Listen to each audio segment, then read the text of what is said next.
В результате проведенных рейдовых мероприятий за управление транспортом в алкогольном опьянении оштрафованы и лишены водительских удостоверений 13 граждан.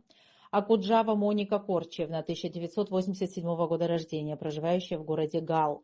Басария Ника Гилович, 1998 года рождения, житель Корчалского района. Сабеки Роинди Ривазович, 1982 года рождения, проживающий в городе Сухум. Халбата Замад Артемович, 1997 года рождения, житель Гудаутского района. Гаделия Виталий Джемалович, 1979 года рождения, проживающий в городе Гал. Сабулова Мамука Вахтангиевич, 1981 года рождения, житель Галского района.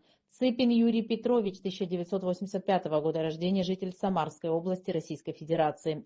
Лакоя Зураб Анатольевич, 1972 года рождения, житель Гудаутского района.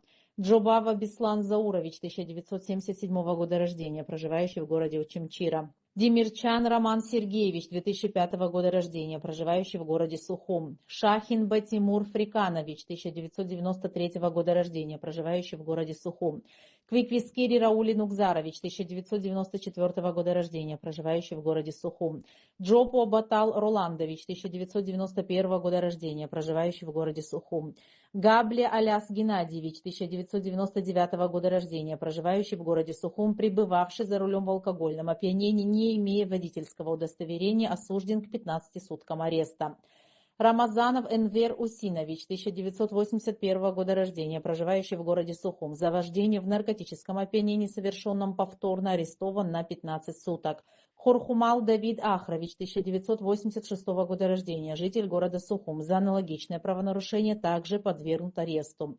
За отказ от медосвидетельствования по решению судов подвергнуты административным штрафам двое водителей. Софияни Дионис Константинович, 1983 года рождения, проживающий в городе Сухум, и Ашуба Дауранзорович, 1981 года рождения, также житель города Сухум.